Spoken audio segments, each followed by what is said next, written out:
lecture intuitive du mois de août. Donc, on débute immédiatement avec le thème de votre tirage. Et ce thème-là sera l'enthousiasme.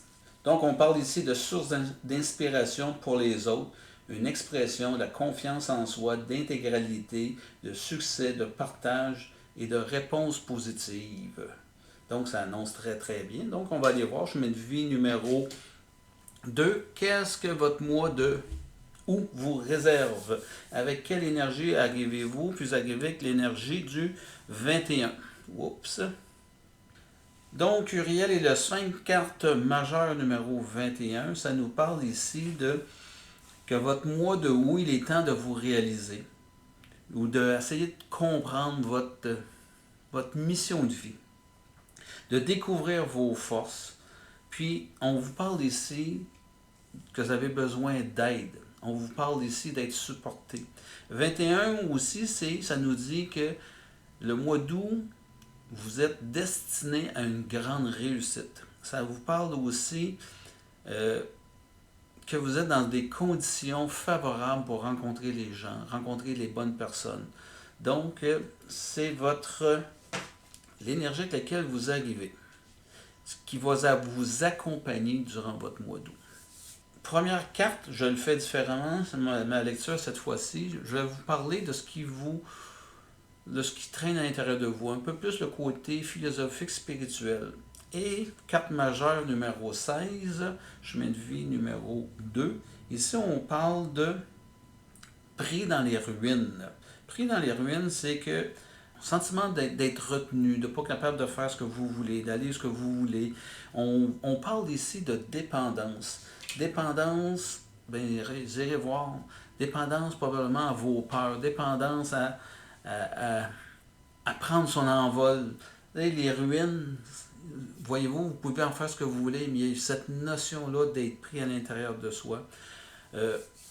On parle du besoin de se sentir ravivé, ravigoté, de prendre vie.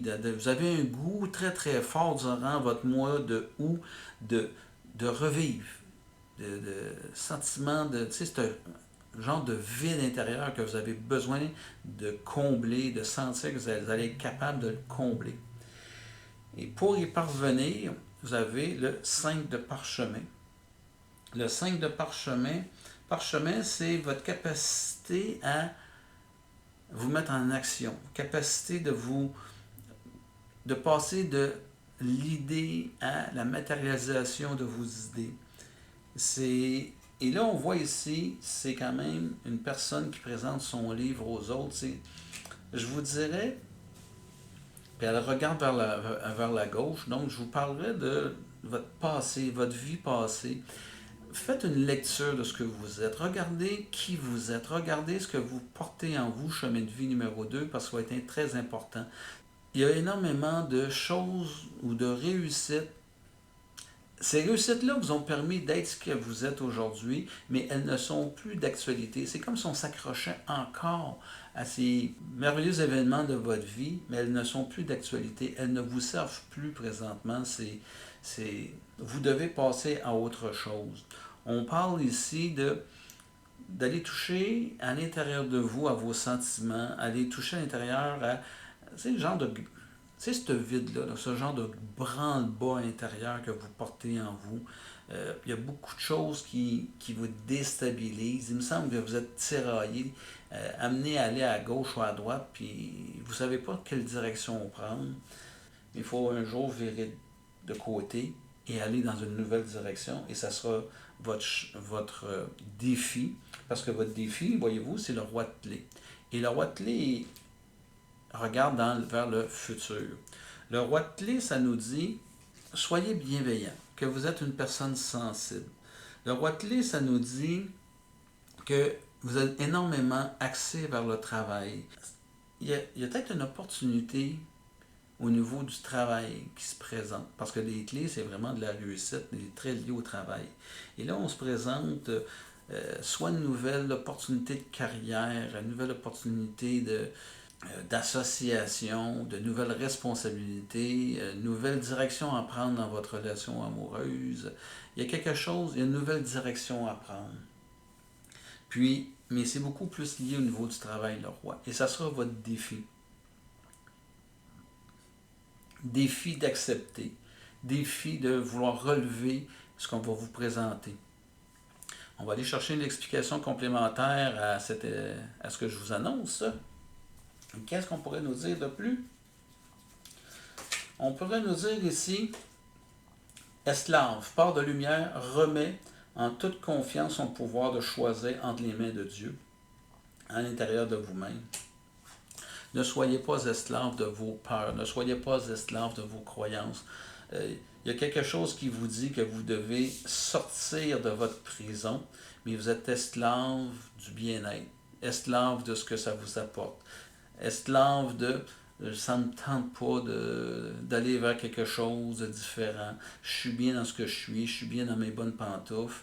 Je pense que le mois d'août va aussi vous amener à vous prendre une nouvelle direction. Mais vous êtes très attaché à votre passé. Puis pour pouvoir, c'est pas ce jeu de cartes là que je veux, pour pouvoir vous aider, qu'est-ce qui va vous permettre, je vous disais, d'avoir de la gratitude pour ce que vous êtes, ce que vous avez vécu, pour les gens qui vous entourent. Maintenant, quoi d'autre qui peut nous aider à nous en sortir? On parle ici du mendiant, part de lumière. On nous dit, la personne se prend en charge sur le plan de la survie physique, prend conscience du pouvoir spirituel de l'humilité, de la compassion et de l'estime de soi.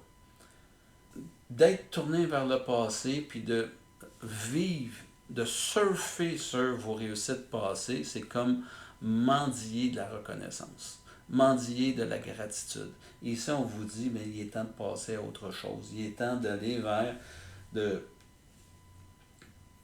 prendre en charge votre vie, de prendre en main votre vie et d'aller vers autre chose, d'arrêter de vous bloquer les yeux, vous avez de l'obstruction.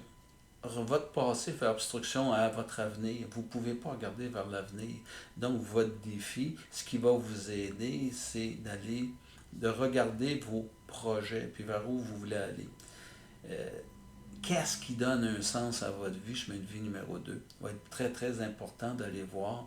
Bien, présentement, ça a donné un certain sens, ça a répondu aux besoins de sécurité, mais ça gronde à l'intérieur de vous, ça gargouille à l'intérieur de vous, vous voulez passer vers autre chose, mais vous n'osez pas regarder vers quoi vous voulez aller.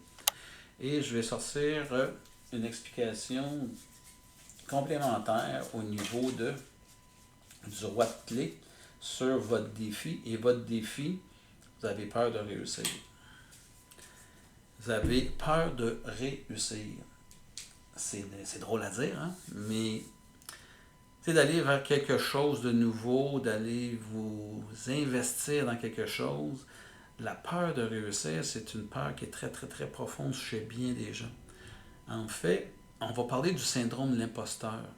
Tu sais, je m'en vais. Combien d'entre nous avons inconsciemment peur de réussir? Tu sais, puis là, je lance une idée, puis c'est très général.